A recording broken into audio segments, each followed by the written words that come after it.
Good afternoon, and welcome to the Federal Railroad Administration's fiscal year 2022 to 2023 Federal State Partnership for Intercity Passenger Rail Grant Program for projects located on the Northeast Corridor NOFO webinar.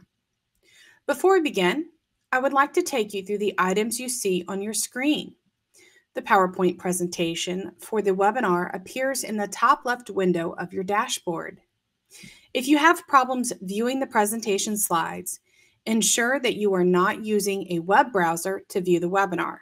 If you are, exit the webinar, download the Adobe Connect desktop application, and re-enter the webinar through the Adobe Connect desktop application.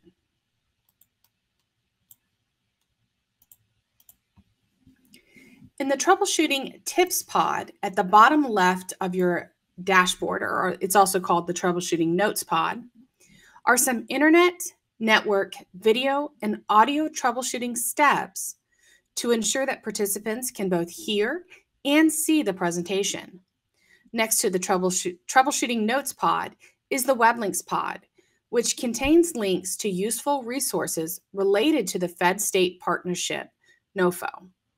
To view the web links, double-click the title of the link. At the bottom right of the Adobe Connect dashboard is the Technical Support Chat Pod. This is where you can ask our support team questions about any technical issues that you have. And above the Technical Support Chat Pod is the Questions for Presenters Pod for the question and answer session. This is where you can ask questions that will be answered during the Q&A portion of today's presentation. Thanks to all of you who submitted pre-webinar questions. Please note that a recording of today's presentation will be uploaded to FRA's website in about a week. The presentation file will be available about 24 hours from now. Before the presentation begins, I want to go through the webinar format. We'll start with a brief welcome and then launch into the presentation. Following the presentation portion of the webinar, we will have a question and answer session during which FRA will address your pre-webinar questions and those questions that you've posted in the Questions for Presenters pod. At this time, I would like to hand the presentation over to Brian Rada, the lead community planner in the Amtrak Asset Line Planning and Oversight Division at FRA. Brian? Hi, everyone, and welcome to today's webinar. I want to give myself and the other presenters a chance here to do just a quick introduction and a double check mic check for us to make sure everyone is hearing as well. So again, I'm Brian, and I'll hand over to Sergio. Hey, good afternoon, everyone. My name is Sergio Coronado. I'm a transportation industry analyst with our Rail Program Policy and Performance Division. Hand it off to Laura. Good afternoon, everybody. My name is Laura Schick, and I am a Supervisory Environmental Protection Specialist in our Environmental Review Division.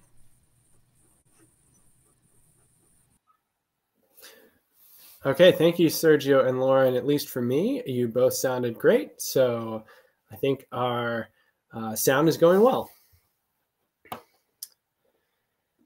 And with that, we'll get going. So the agenda for today's webinar, I will begin and give the first section describing the overall program and what funding is available in this particular notice of funding opportunity. And then I will hand off to my colleague Sergio about how to apply. Sergio and I will handle parts of the best practices, and Laura will be providing the environmental readiness portion. And then when we enter Q&A, and I meant to mention before, in addition to the three of us who've already introduced ourselves, we may have a couple additional colleagues of ours at FRA who will participate and assist in the question and answer session. And they'll introduce themselves if they do join at that time. Okay, so, and I saw a question already come in on this. So yes, I will reiterate here that today's webinar is covering is discussing FRA's Federal State Partnership for Intercity Passenger Rail Program for projects located in the Northeast Corridor. This is sort of a parallel session. We did a similar webinar that was focused on our Federal State Partnership Program for national projects that are not located on the corridor. We actually held that webinar in December. So if you were looking for the sort of national or not on the Northeast Corridor information, we did a webinar a few weeks ago before the holiday break. That webinar is already posted. The recording and slides are posted on FRA's website. You are certainly welcome to stick around on this webinar, but you also can look for those materials there. I also had seen in a couple of the other advanced questions, looked like folks who might have been looking for information about some of other FRA's other discretionary programs that have recently had notices, funding opportunity, and webinar presentations.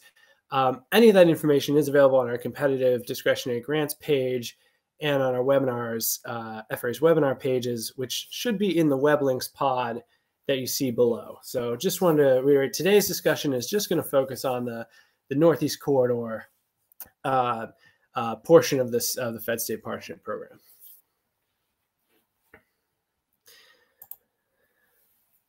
So I will describe first the purpose of the overall Fed State program and the funding we've made available. So the Fed State Partnership for Intercity Passenger Rail Grant Program, or Fed State Partnership, or FSP, is to fund capital projects that are consistent with a Northeast Corridor project inventory. So for the NEC side of this program, Northeast Corridor, or NEC, FRA has published an NEC inventory, a project inventory, back in in November. I'll talk about that a bit more in a moment. And for the Northeast Corridor portion of this program, our fundamental purpose is to fund capital projects that are consistent with that inventory. And we issued this particular notice, was officially published in the Federal Register on December 27th, 2022. We made nearly $9 billion available.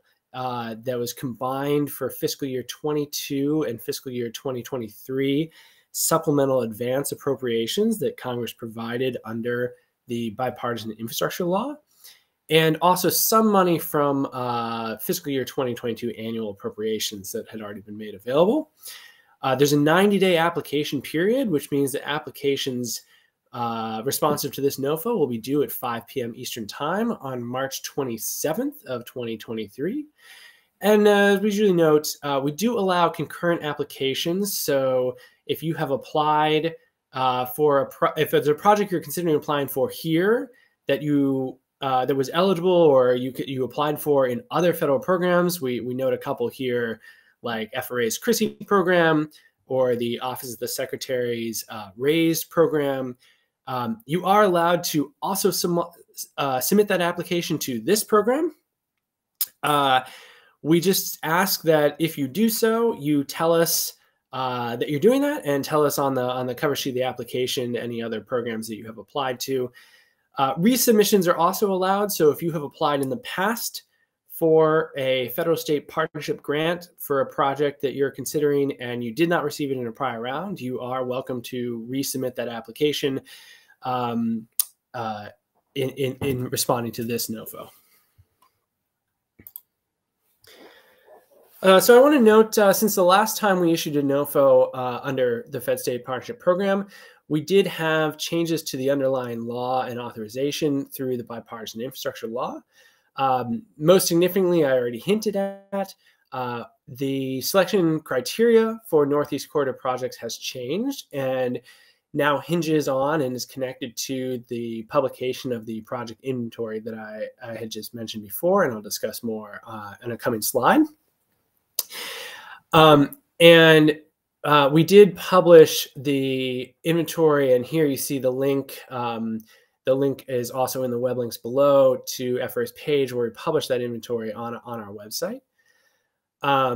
I also will note, and this was also an advanced question, one other element that changed in the selection evaluation criteria is the Northeast Corridor portion of this program no longer requires applicants to prepare a benefit cost analysis with their application.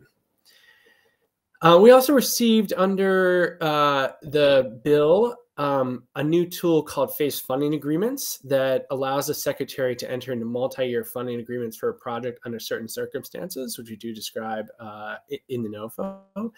And then there is some language and rules to the agency about how we are to allocate funding in the program between the national portion and the Northeast Corridor portion.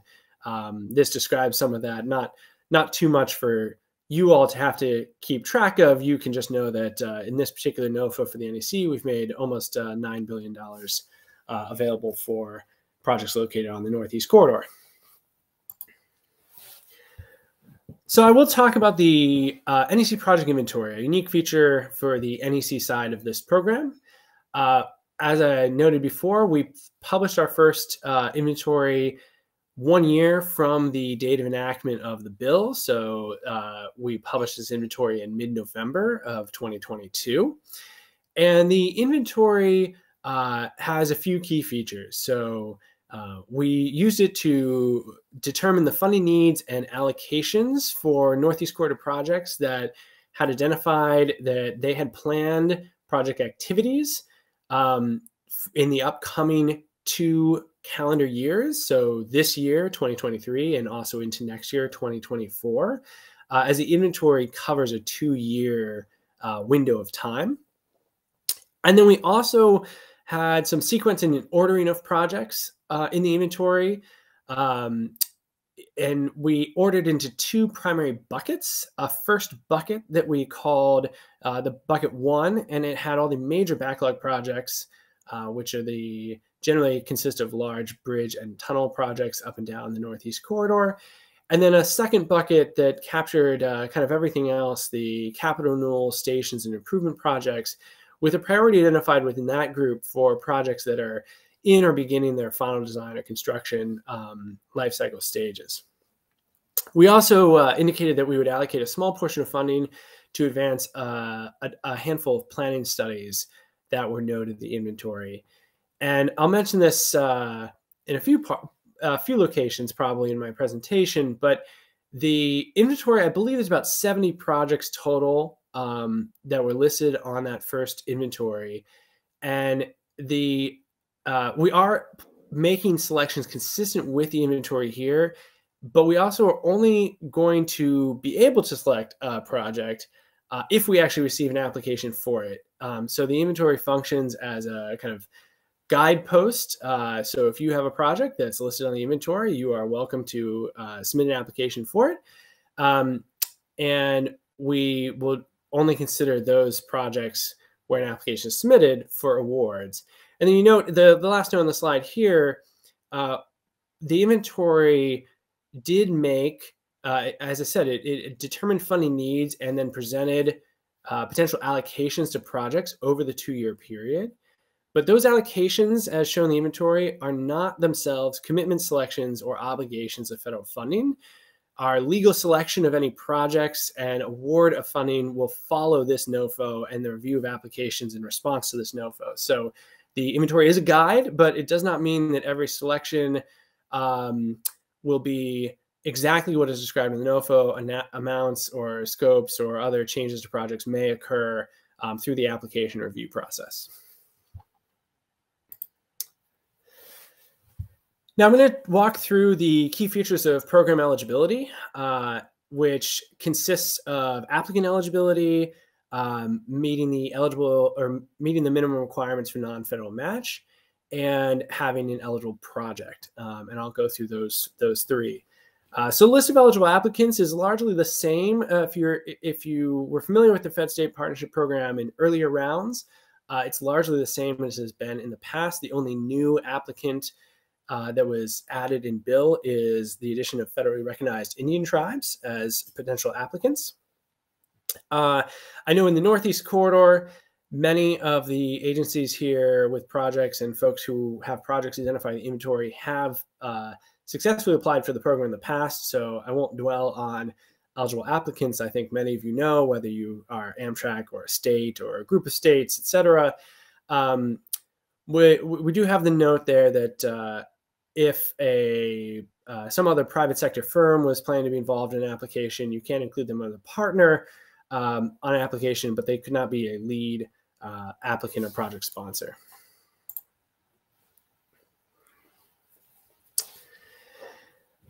Now talk about project eligibility.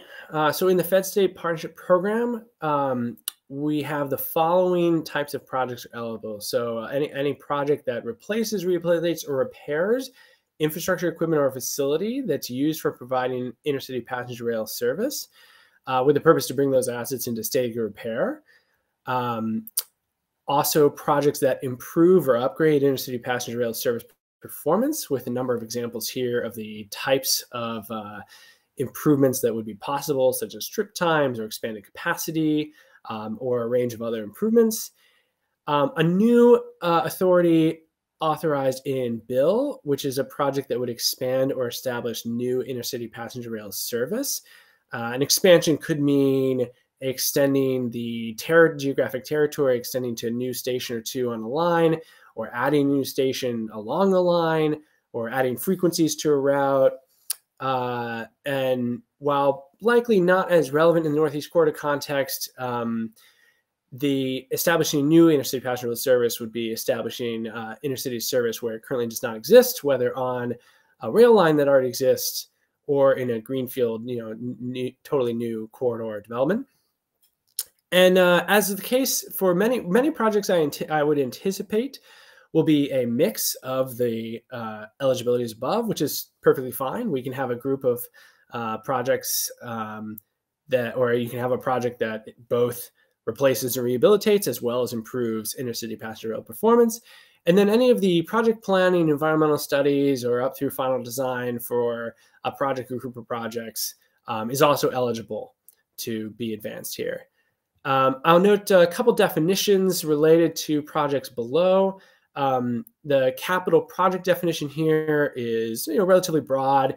You can see some of what it includes. It does include the ability to purchase or acquire rights of way or other real estate facilities. And then a major capital project, definition for a project that we would call a major capital project are any of those projects where the estimate of the total cost of the project is $500 million or more, and at least $100 million is being requested, either has been received or is being requested under the Fed State Partnership Program. Just expanding on the kind of which stages would we expect to see applications for, the NOFO does describe 3 application tracks that you can submit an application under. So track 1 would be the track you would follow if you are planning, if you are proposing a project planning, funding for project planning. Track 2 covers our project development lifecycle stage. That generally would mean the lifecycle stage at which you would be completing preliminary engineering and national environmental policy documents, such as going through environmental clearances. And then track 3 would be where you would submit if you were seeking funding for final design or construction, or both of those stages together, combined, final design and construction project. And you can just see from the graphic some of the other FRA programs or places that handle some of the other steps in the overall life cycle stages. I want to mention a couple definitions that are particularly relevant in the Northeast Corridor context. So just as a reminder, the definitions around what commuter rail passenger transportation, or just shorthand commuter rail, is defined as. Commuter rail is defined as the short haul passenger transportation in metropolitan suburban areas with the features noted here. It generally does not include rapid transit or subway or metro operations in an urban area, but does include mainline operations that have these sort of peak period operations or multiple ride commuter tickets. Intercity passenger rail transportation, or IPR, is generally defined as the rest of the railroad, rail passenger transportation that doesn't fall under the commuter definition above, and would generally involve railroad passenger transportation that traverses between metropolitan areas and longer distances and across multiple states. And then importantly for this geography and program, to reiterate the note I made up front, so in the Fed State program, the statutory definition of what constitutes the Northeast Corridor in this context is the mainline rail spine between Boston and the District of Columbia, so the approximately 450-mile mainline spine between those cities and through New York, as well as the branch lines that connect from that main line from Harrisburg, Pennsylvania to Philadelphia, from Springfield, Massachusetts through Hartford to New Haven, Connecticut, and then from Spuyten Duyvil, New York into Penn Station, New York, a short connector largely on the western side of Manhattan in New York City. So if you have projects on those territories, those should be projects also that would be included in that NEC project inventory that I noted above. And if you are someone looking for federal state partnership money for projects not on these territories, I would again refer you to our kind of parallel webinar and parallel funding notice related to the Fed State Partnership National Program that we published on December 7th and did a webinar for just before the holidays. And the third prong of eligibility, so I talked about applicants, I talked about project eligibility. The third prong is having an appropriate and sufficient non-federal match and meeting the non-federal match requirements. So this is an 80-20 program, meaning the federal share of costs shall not exceed 80%, and therefore there's a minimum 20% requirement of non-federal share. If Amtrak is an applicant, Amtrak may use their ticket and other revenues as non-federal sources. Amtrak also actually has permission to use a portion of its directed money under bill that it received from Congress as non-federal match as well. And you can see here a few of the steps that we ask for in the process for identifying your and meeting the non-federal match requirements. We do ask you in your application to identify the source of the matching and all the funds and clearly and distinctly reflect those in the project budgets that you develop. We do ask, follow the rules around cash and in-kind contributions consistent with 2 CFR Part 200. That's the Code of Federal Regulations. Part 200 covers federal grant-making rules. And within that part, you'll find some more information about non-federal match and how to value things such as in-kind contributions. And then again, with your application, please submit funding commitment letters if you are getting match commitments. So if you are the project sponsor and the lead submitting the application, but you have funding commitments toward your match from third parties or other agencies, please include commitment letters from those agencies showing that, in fact, they are signing up for those commitments and would be willing to make and are able to make the match commitments if your project is selected. Since it's related to match and share requirements, we did also describe in the NOFO that from the project categories within the inventory, within that Northeast Corridor project inventory, we indicate that we generally plan to fund the planning, study, and major backlog projects at up to 80% federal share, and that we generally plan to fund the capital renewal, stations, and improvement projects on a more on a basis between 50 and 80% of federal share. But the statutory minimum remains a 20% minimum non-federal match is required in the program. Turning now to how your applications will be evaluated and reviewed. So even with the project inventory, this remains a competitive program, and we are planning to make selections on a competitive basis. So there still will be a technical evaluation of all applications received and the application of our evaluation and selection criteria. So that information is generally described here on the slide. I, of course, encourage you to refer to the NOFO for the full description of these criteria. But in the evaluation criteria, we will evaluate the application on technical merit. That does include the quality of your statement of work and all the application materials, such as the project narrative and other materials we'll describe later. And the other factors you see here I will note another one that is new, and an additional emphasis from FRA on project readiness and the quality of the project delivery approach. This second bullet, that we will look to evaluate in the technical merit of the application that your application demonstrates an efficient project delivery approach, and that you have identified how you'll commit the necessary resources and workforce to deliver the project in line with your proposed schedule and budget, and also for methods for handling track outages along the corridor, since this obviously is very busy and difficult railroad territory to work in. And then the other technical merit criteria you see there. And then the selection criteria, I'll reiterate that we are charged to make selections consistent with the NEC project inventory.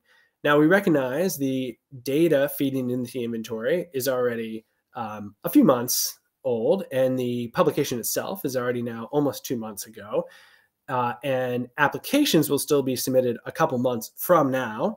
So while we will be making selections consistent with it, and we'd expect applications largely consistent with the inventory, we do understand that you may be proposing to apply for a portion of a project listed in the inventory, or something about the project has changed in its funding assumptions or scope or schedule assumptions between when the inventory was prepared and when you were submitting an application. And if that's the case, we just request that you describe that thoroughly to us, how any changes that have come about in the project from the inventory time to the application time, so we can understand any reason for changes between the high level information in the inventory and what your application or funding request proposes.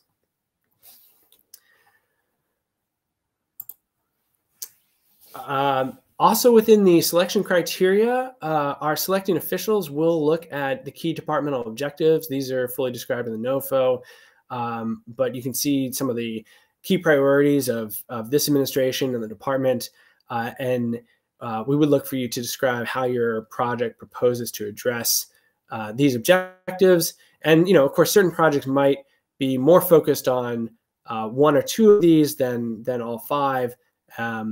But to the extent your project does address these, I recommend you do emphasize that and make that clear in your application.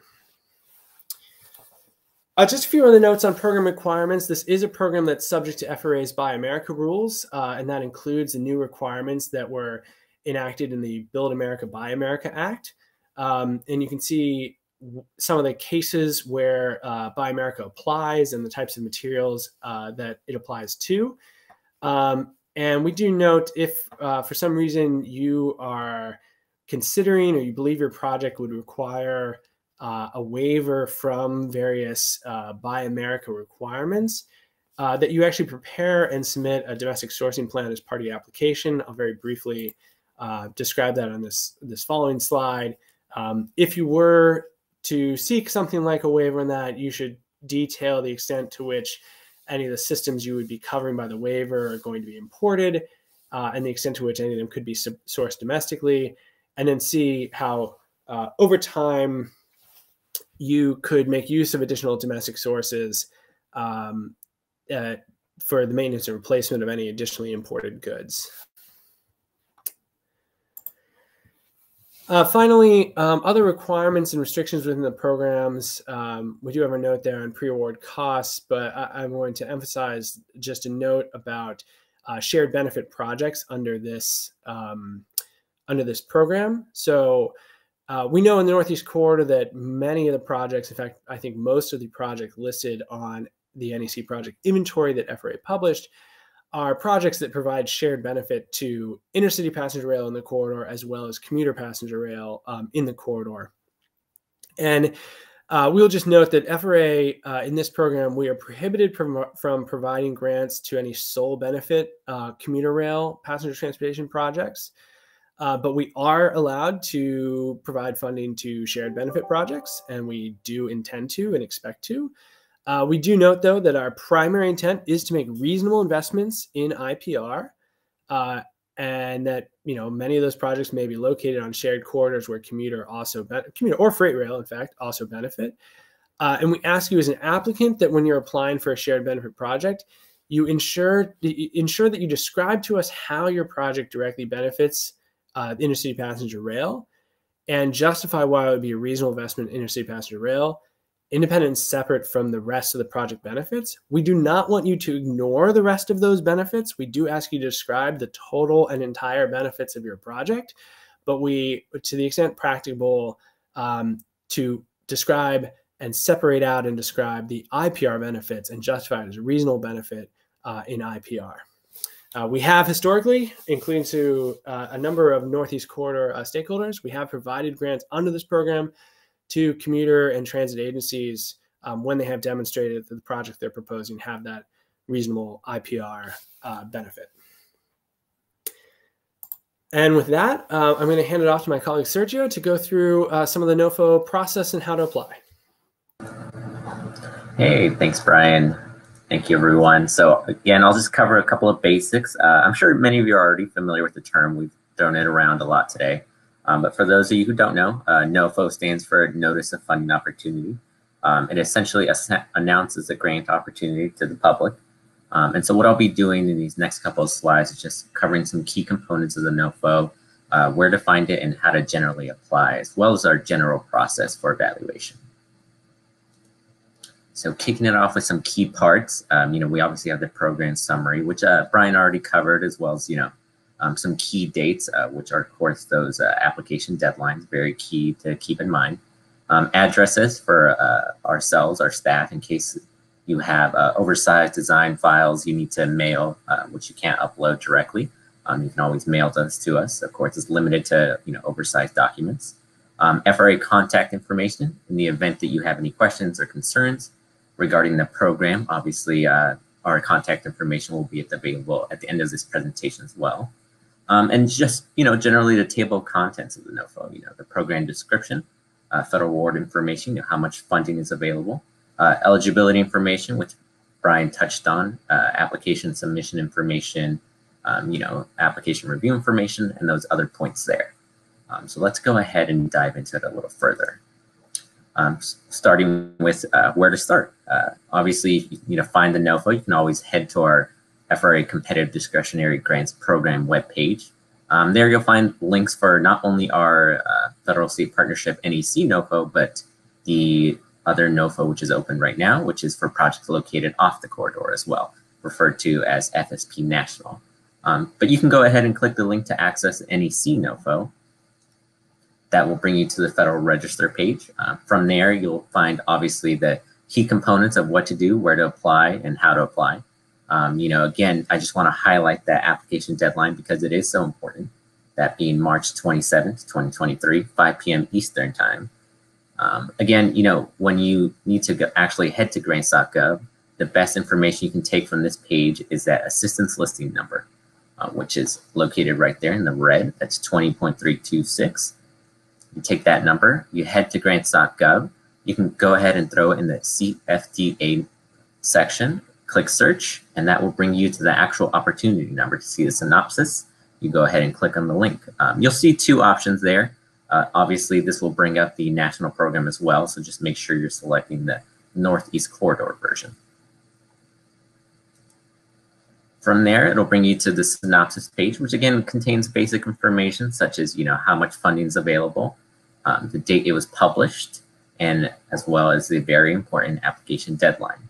It will also allow you to apply directly to the program from there. As you can see highlighted in the right-hand corner, there's an apply button. But before we get to that, there are some key steps. The first being to obtain a UEI number. Many of you are familiar in the past with DUNS numbers, but we've done away with DUNS numbers, and UEI is a new standard. Some great advice I can give you is to register early in the federal government system for award management, often referred to as SAM.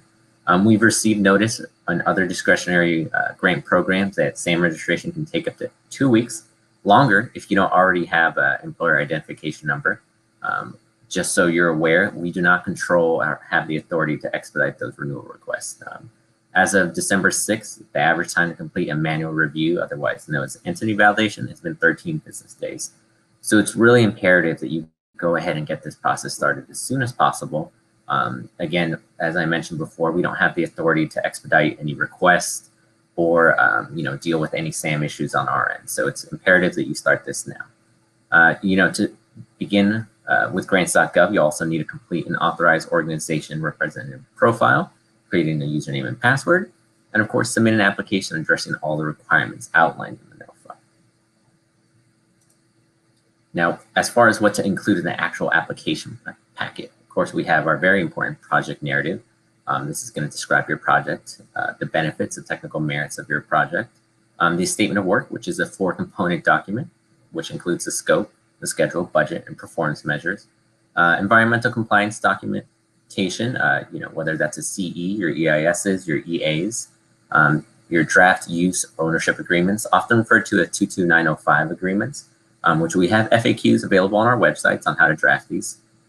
Our financial plans or funding plans for those major capital projects. This is especially important. And our funding commitment supporting documentation. For any partners join this application process who are going to provide funding, we ask that they provide documentation doing so. As far as what forms are required, I'm not going to read these off, but these are available on grants.gov, so you don't have to go and search anywhere on the internet for them. When you begin the application process, they'll be readily available. Make sure that you include the appropriate ones. For example, if you're doing a construction project, you're obviously going to want the budget info for construction projects, not the one for non-construction projects. Make sure you, again, just attach these all to your whole application in order to be considered complete. For additional information, and most importantly, where to look for help, you can find that in the additional information section of the grants.gov page at the bottom of the synopsis page. Obviously, that will bring you back to the NOFO if you ever need to refer back to it, to review anything from eligibility criteria to available award amount to project eligibility criteria. But also importantly, in the event that you're having any technical issues with grants.gov, the best advice we can give you, again, is to reach out to the grants.gov Customer Support Center. As you can see, they're open 24 hours a day, 7 days a week, with the exception of federal holidays. But again, if you're having any technical issues, we just encourage you to reach out to them with the appropriate amount of time, of course. And you can always loop us in, but definitely they're going to be your go-to when it comes to technical issues.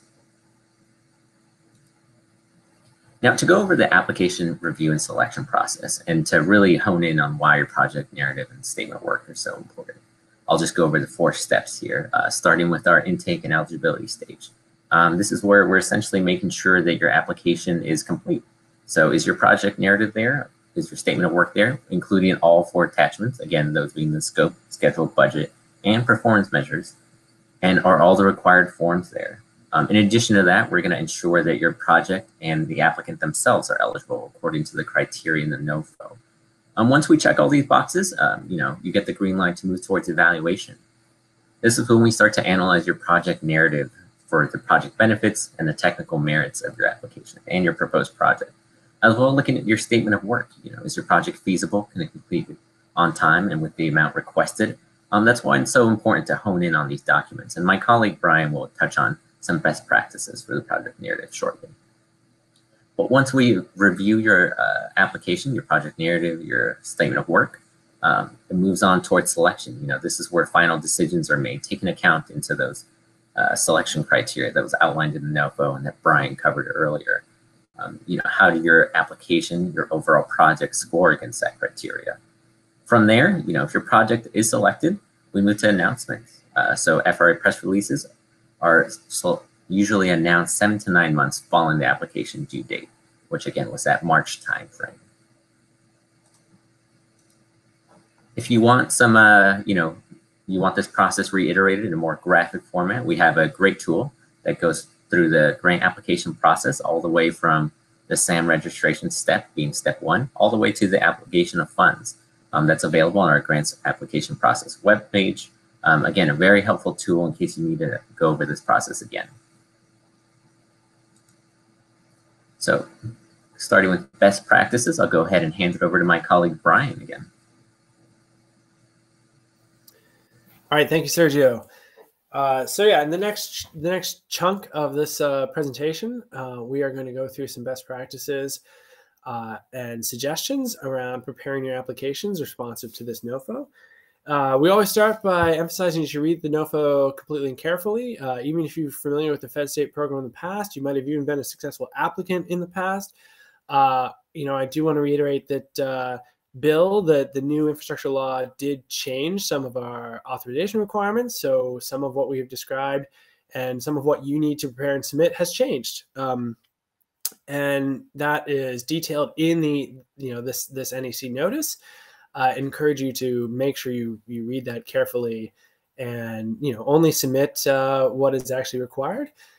And we have over the years identified several focus areas where usually we find that applications are not selected are lacking relative to those applications that do get selected. And today we're going to talk about three of those: the project narrative, statement of work, and environmental readiness dimensions. So I will start in with project narrative. So as we've covered before, project narrative is kind of a core document of your application. It's usually sort of the narrative, the write-up of the project you're doing, what justifies it, why the federal government should fund it, why we should fund it under this program, how that project connects to and is an excellent candidate and satisfies the evaluation and selection criteria. This is really a core document of your submission. And I'm going to walk through. You see along the left-hand side here the outline of the narrative, the major sections that are asked for and required. We actually already covered 4 and 5 up above when I went through the the applicant and project eligibility information. You would describe that in your narrative as well, but we covered that in some detail above. And I'm going to go through it here. We do ask that you follow this outline. It's easiest for us and hopefully easiest for you all in preparing your applications to simply follow the outline as given. You can give us the information in this order and in this sequence, and just make sure to include all the elements. And we do have a 25-page cover limit, 25-page limit that the cover page does not count toward in preparing this information with many of the additional information you might provide in your application, like any engineering documents, NEPA documents. Those can be all provided as supplemental materials that would not count against that amount for the narrative. So getting into it, on the cover page, we do request a particular set of specific information we want you to put on the cover page. Please feel free to just simply put a table right there on your cover page, identifying yourself, the amount you requested, the match that you are proposing, if you are seeking a letter of intent or phase funding agreement under the program, and the rest of the criteria specified in the NOFO. We like to have that right up front on the first page. Then you can proceed to provide the project summary, just a short 4 to 6 sentence, the crux of your proposal. What are the anticipated benefits of this project? What is it planning to do? What's the sort of core of the scope? What's maybe the core transportation challenge that the project will address if implemented?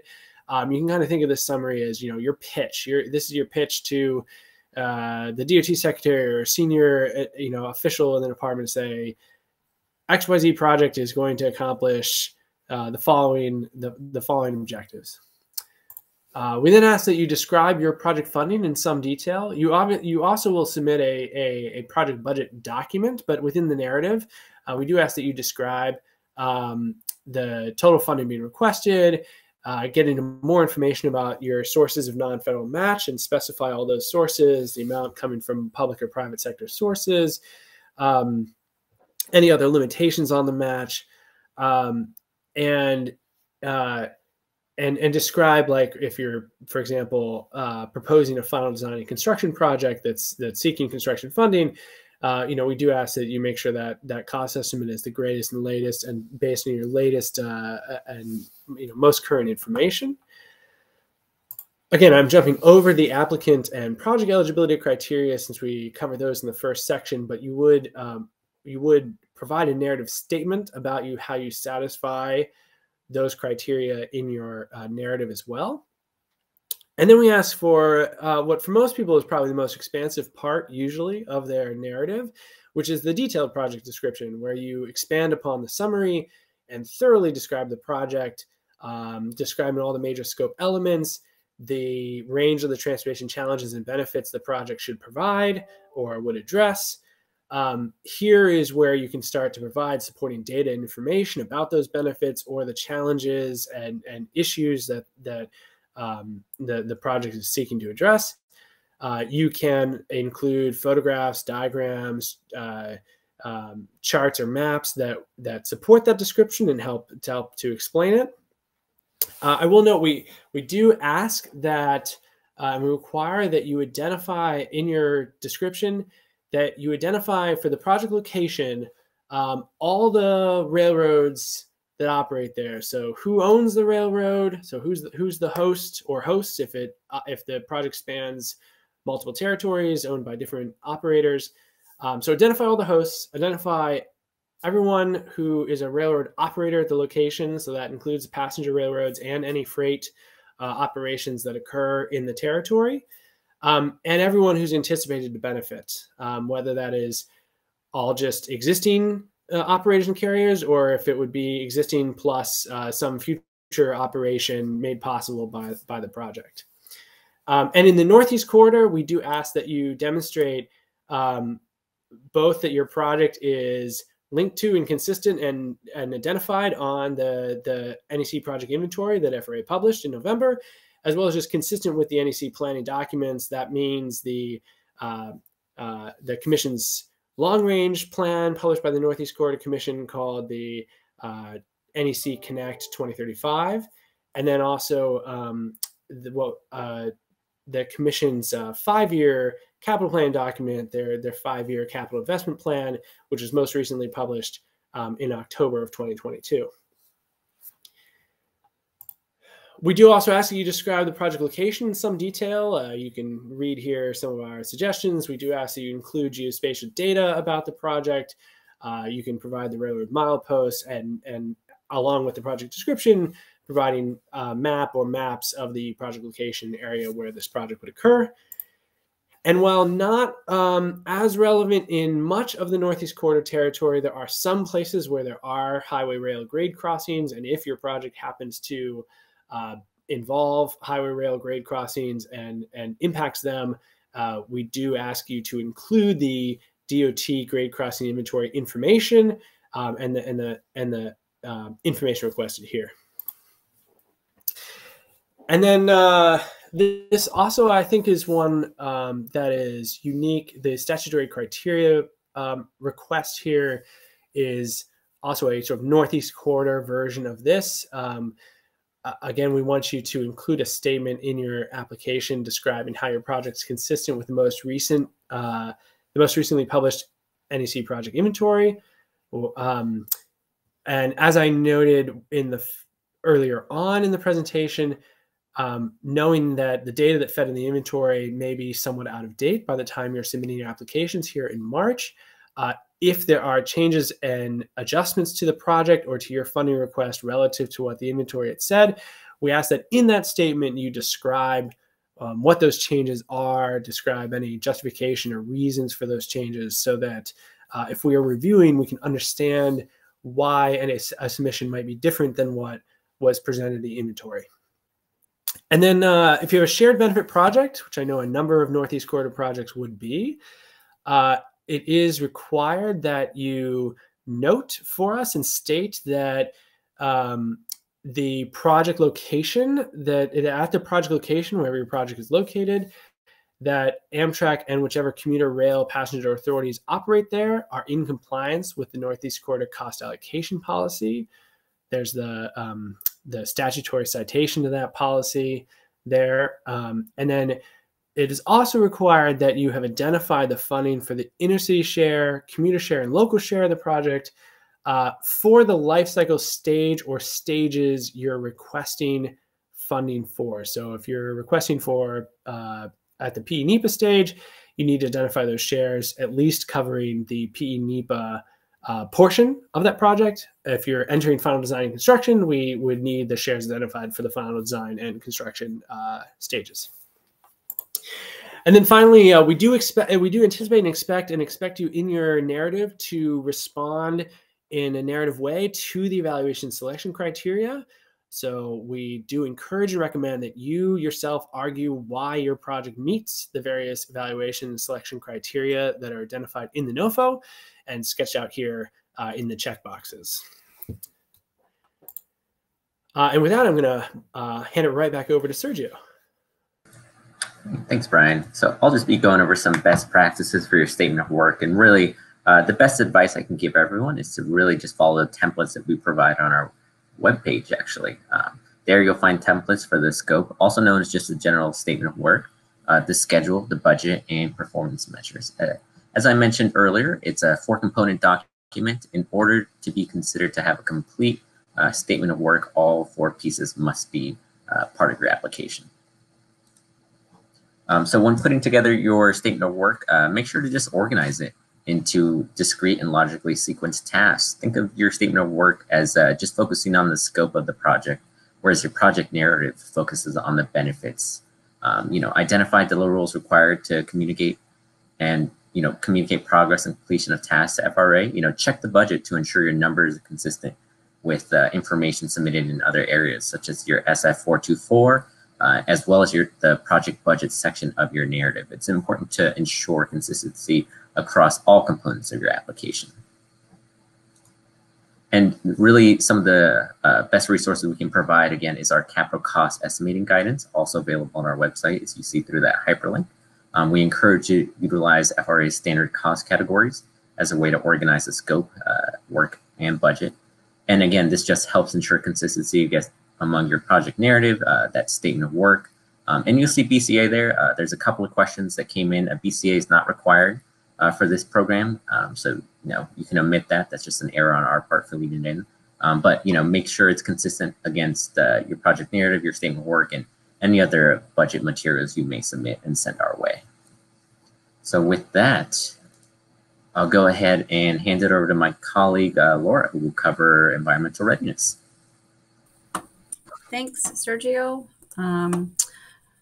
Okay, I am going to talk briefly about FRA's environmental review and compliance requirements. The provision of federal grant funding triggers a variety of laws and regulations regarding the stewardship and protection of the human and natural environment. So on this slide, we list several of the resource areas and requirements that we typically encounter with rail projects. The first is the National Environmental Policy Act, or NEPA, which is commonly referred to as an umbrella law, under which a variety of potential environmental impacts are identified, evaluated, and mitigated. Not surprisingly, because the nation's railroads date back to the 1800s, rail infrastructure, including stations, bridges, and tunnels, and even entire railroad corridors, are often considered historic properties, and therefore FRA-funded rail projects frequently require review under Section 106 of the National Historic Preservation Act. Other considerations include bridge and culvert work affecting wetlands and rivers and streams, vegetation and tree removal affecting protected species and habitat, and noise, vibration, and air quality impacts that may be caused by construction activities or rail operations. And of course, we must also consider impacts to the communities, including vulnerable populations where rail projects are proposed to be located.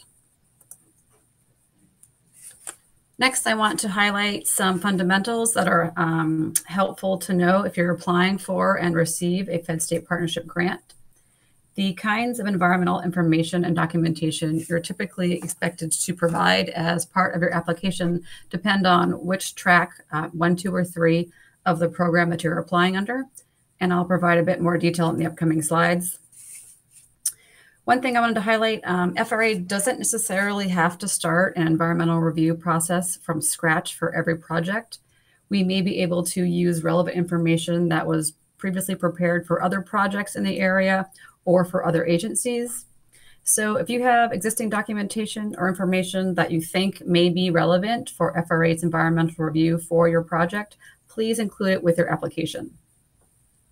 And lastly, it's critical to understand that if your project is receiving FRA funding environmental review must be completed and approved by FRA before you can construct the project. And not completing NEPA prior to construction could jeopardize grant funding. Now I'll go over what we would like to see depending on which track you're applying under.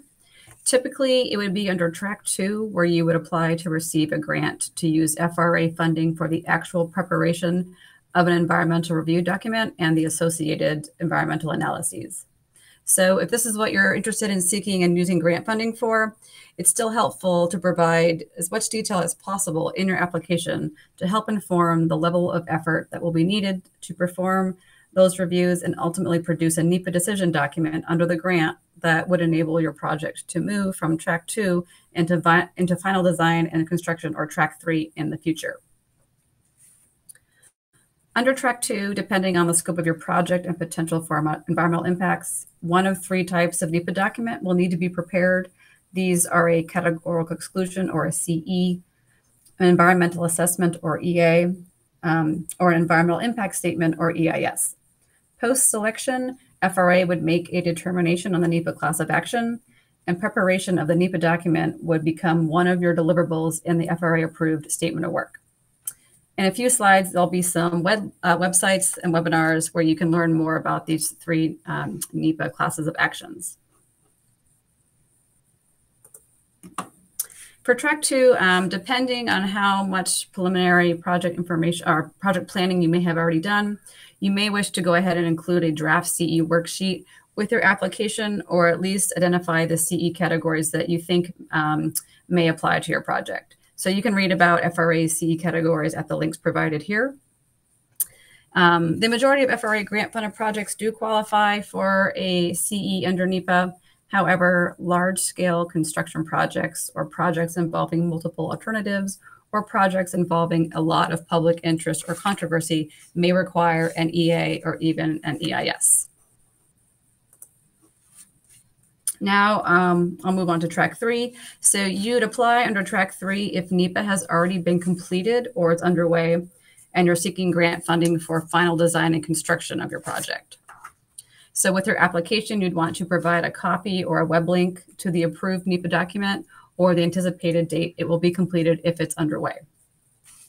And also, it's important to let us know if there have been any changes to the to your project's to your proposed project's scope and or the environmental setting since the date of NEPA completion.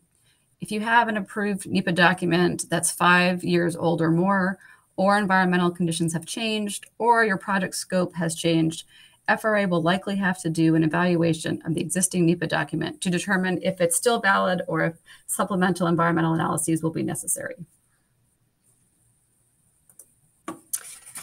And there are a variety of websites where you can learn about environmental review in general and FRA's requirements. So I encourage you to spend some time poking around our webpage. So we have some links here as well on this next slide. And then I had mentioned before, our rail projects frequently trigger the requirement to consider impacts to historic properties just because of the nature of the age of rail infrastructure. So we do have several online resources where you can learn a lot about the Section 106 of the National Historic Preservation Act.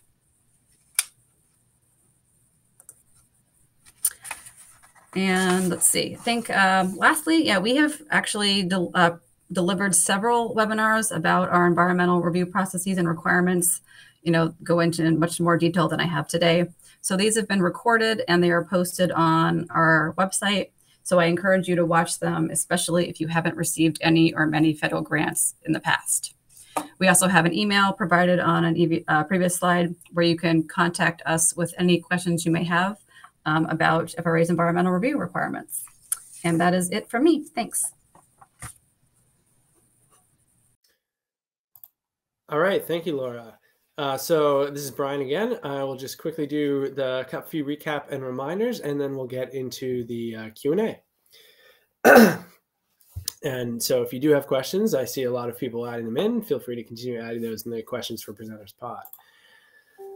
All right, so as a recap, a reminder, always read the NOFO carefully. And think about what a successful project would look like. Please make sure that you submit a complete application package with all the required documents. You can follow the checklist in the NOFO about that. And again, do address all the evaluation selection criteria on which you'll be rated.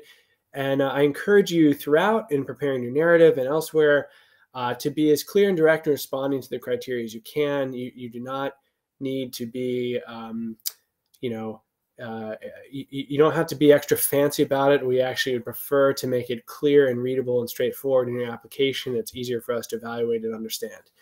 And then, of course, the kicker, please submit your application on time. Late application is not reviewed. We're very strict on this point. Your application will be time-stamped when it is submitted through grants.gov. We're very strict on this point, and we have had numerous applications in recent rounds that have unfortunately come in after our due date and after our timeline that have therefore not been able to be considered. So I encourage you to ensure that you submit early if you can. Any technical issues that you encounter day of, FRA is generally not able to resolve them. We have no control over that grants.gov system. It's independent of us, but applications do have to go through that system. So, just prepare and submit early if you can, so you do not run into that headache. Do ask, as you finalize your application, you do verify your funding and budget amounts are consistent across your application. It is challenging for us when we get different funding request amounts, like different federal funding request amounts from different parts of your application. It makes it quite difficult for us to understand which one is the true submission that you intend. We do recommend that you include letters of support. I think require those letters of support if you, again, have a third party providing matching funds. We want to see that validated with a letter from that matching provider.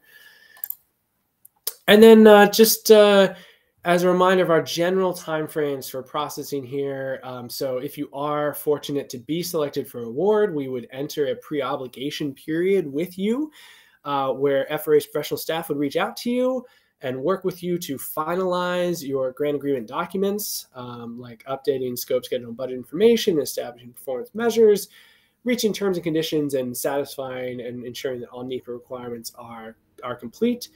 And then the grant would be obligated, and you'd enter the sort of project delivery period where you're carrying out the project. I know on the slide here it shows 2 to 5 years. That's a typical thing. I know in the Northeast corridor we happen to have a number of large projects that might have period of performances that would extend beyond 5 years, which is totally fine, just showing illustrative here. And then there's a closeout period at the completion of the project once the project is fully delivered that formally closes out the federal grant award.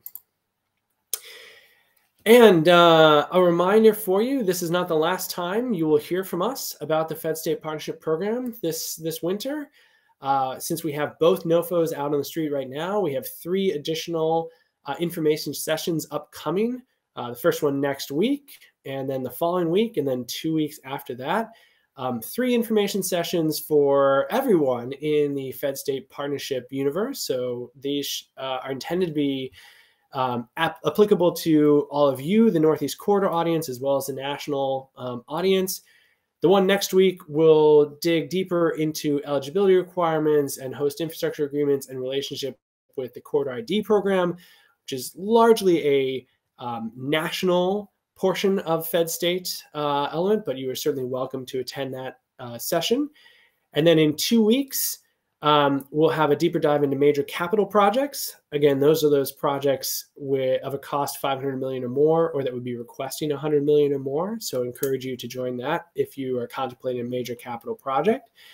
And then a few weeks out, we'll have another deeper dive, reiteration and deeper dive into the project narrative and statement of work material. Registration info for those should be coming out very, very shortly. Through our email distribution, as well as on our grants and loan webpage.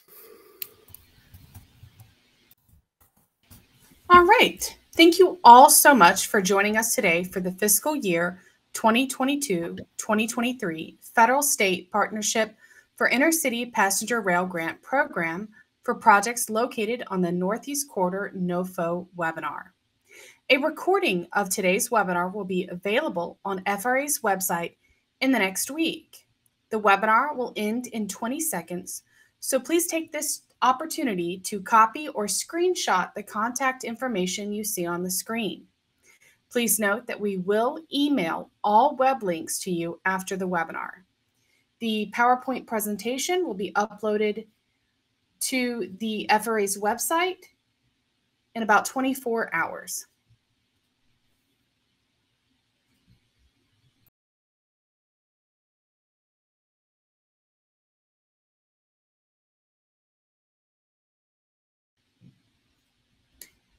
This webinar has ended. Thank you so much for joining us.